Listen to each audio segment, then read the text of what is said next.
Sustainable Development Goals, there is a secretariat that is headed by Dr. Rt.Hon right here. Ladies and gentlemen, with a thunderous applause, allow me invite the Right Honorable Justine Kasule Lumumba to speak to us, and later invite the chief guest.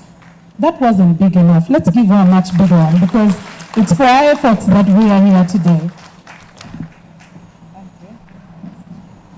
Thank you so much, Madrid. Your Excellency Jessica Alupo Epere Rose, the Vice President of the Republic of Uganda, who is representing His Excellency Yoweri Kaguta Museveni, the President of the Republic of Uganda.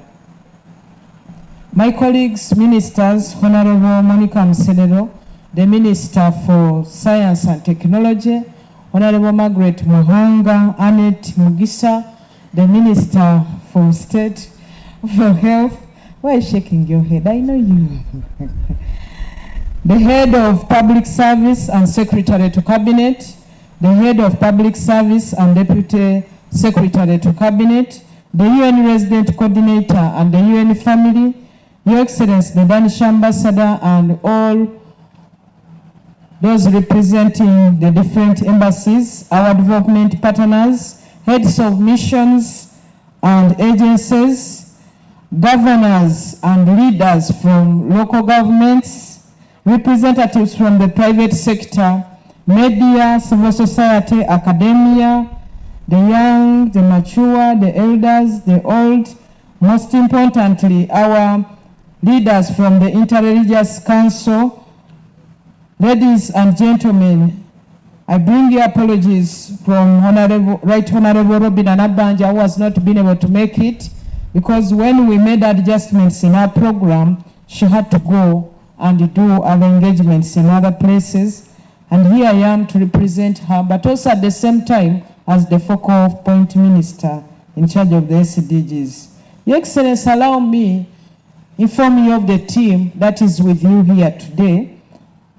In addition to those who are online, Your Excellency, you have ministers present here, permanent secretaries, technical officers from ministries, departments, and agencies. We have development partners. We have UN agencies, especially the UN family. We have the representatives from the different embassies and heads of missions, Interreligious Council, local government representatives, where we have the LC5 chairpersons, who prefer these days to be called governors, chief administrative officers, resident district commissioners, the executive director and team from the NGO Bureau and World Civil Society Organization, the private sector, the youth, the young people, and we, the elders. We're also here amongst the teams here with you. Welcome everybody. Can we welcome everybody? On behalf of the Prime Minister and the Office of the Prime Minister and the teams that have worked on this year's process, led by the SDG Secretariat under Dr. Albert Byamugisha. Where is Dr. Albert Byamugisha? Can you stand up so that the Vice President can see you? Is our coordinator in this effort and works with the team. Members from the SDG Secretariat, wherever you are, can you wave? Even those who are outside, can you wave? I want to thank you. We are greatly honored that you have taken time off your busy schedules to join us for this important conference. In line with our annual practice of consulting and ensuring that nobody is left behind, this conference was preceded by consultations in 4 regional centers of Uganda: Mubende in central Uganda, Lira in northern Uganda, Mbarara in western Uganda, Jinja in eastern Uganda. Your Excellency, before, in the first session where we had panelists and questions were put to them, one member raised that, why did you go to Lira? Why didn't you go to Karamoja? Why didn't you go to West Nile? Last year we were in Gulu. This year we are in Lira. Next year, the Muslims will say, Inshallah. We'll either be in West Nile or Karamoja for northern Uganda. But when we have the regional consultative meetings and discussions, yes, we were in leader, but we had leaders from the whole, all the parts, all the sub-regions, all the districts from in northern Uganda, the same to the other areas. Last year in eastern Uganda, we were in Mbale. This year we were in Jinja. Next year we'll have to go to either Soroti or Kapcholwa, because we have to keep moving to different parts of the country. And also the same to other parts. Last year we were in Hoima, this year we were in Mbarara. So we move. So I want to inform my mother who raised it that next year we shall be in another place, and invite other leaders from other sub-regions to also come to that particular city or center to be able to discuss with us. In each of the regions, several events were held. Activities were undertaken to popularize and localize the SDGs. These include the youth skilling event, a people's baraza, public processions, among others.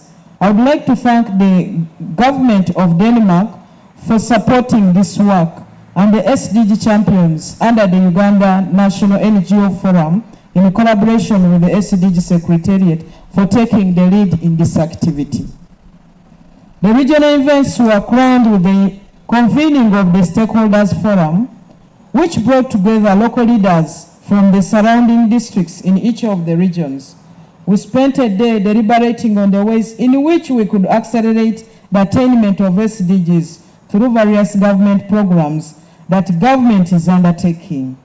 In all the meetings, participants recognized that as a country and the world, we are confronted with a challenging reality. We are at the midpoint of the 2030 agenda, and yet some of the SDGs are off track. 7 years to go for us to go and register our success or failure at the global platform. But as the United Nations Secretary General Antonio Guterres has said, world leaders need to come together at the 2023 SDG Summit in September to deliver a rescue plan for people and the planet. In Uganda, the parish development model is our rescue plan. We recognize that while eradicating poverty is related to SDG 1, we also know that through the 7 pillars of the parish development model, we shall be able to target the several SDGs, moreover at household level. Your Excellency, during the regional consultation, several issues were raised and are contained in outcome document that my team has put together. These include related issues relating to service delivery, specifically accessibility and quality of service, such as education and health. Poverty was also another issue raised during the People's SDG Festival in Mbarara, Mubende, Lira, and Jinja cities. But participants acknowledge the government's efforts to address poverty through infrastructure development and agricultural extension programs like Myoga, the financial inclusion pillar under the parish development model. Participants were able to tell us where we have been able to register success so far, were able to tell us what is not going on well, and giving us solutions that are applicable to their particular areas. We've compiled this report, and for the good of all of us, for the good of the success of the implementation of the parish development model that is intended to bring the 38 into the money economy, this will be shared, Your Excellency, with your permission, even at cabinet level. Some of the proposed solutions that stakeholders raised included increased investments, especially in education, targeting interventions to address economic barriers, most especially in the area of technical education. We need as government to come up and sensitize our community to appreciate skilling and technical education in this country, because government has put up structures, but community has not utilized these structures. The majority of the community members prefer to go for university education, leaving this technical education where people will come out skilled, ready to employ themselves and even employ others.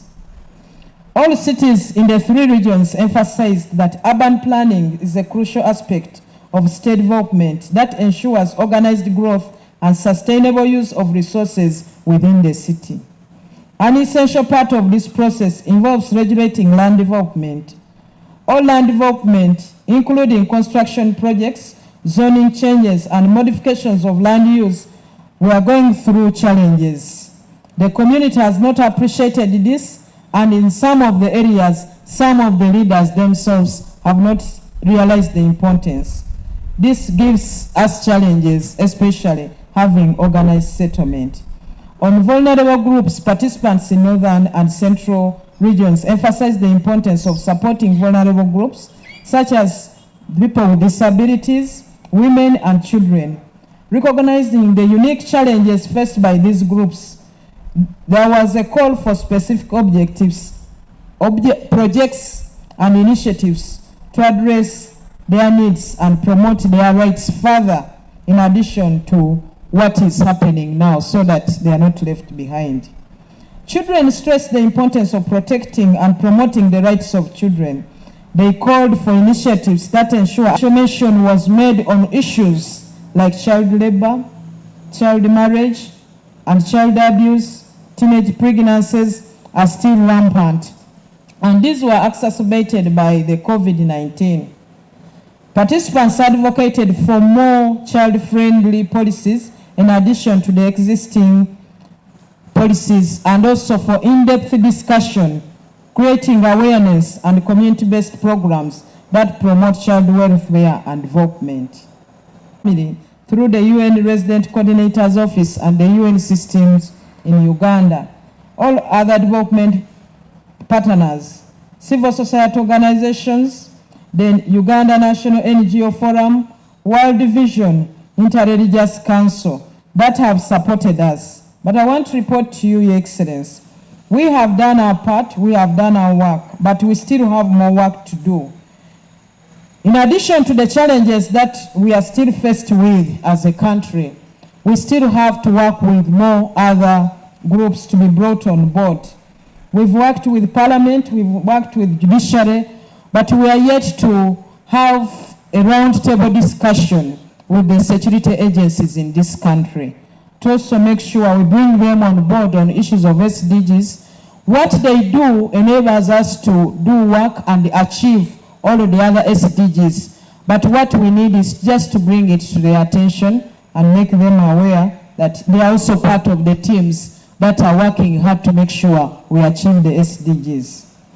As you may know, the NRM government, under the leadership of His Excellency Yoweri Kaguta Museveni, we have made significant strides in the journey to achieve the SDGs. But what we need now is to simplify for the ordinary person.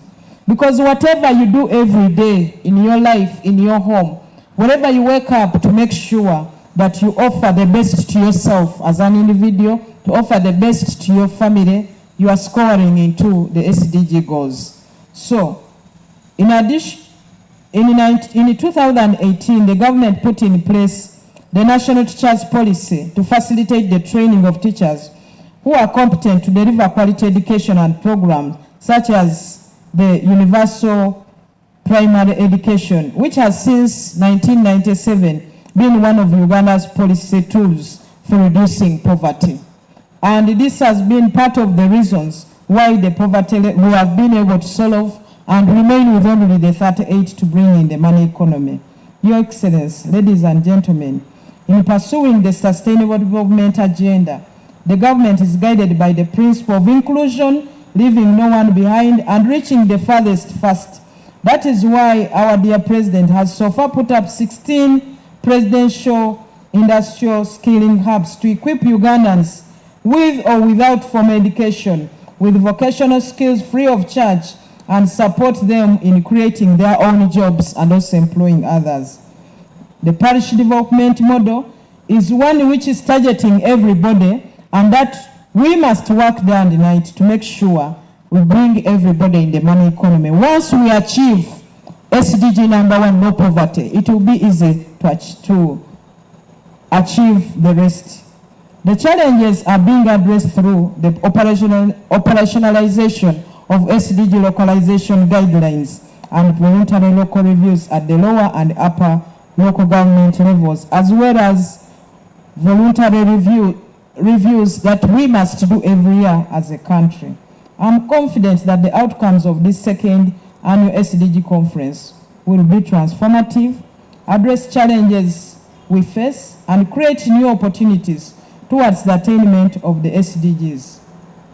I want to thank those who are online. I've been seeing your comments. Thank you for being very active. We appreciate your support and your participation.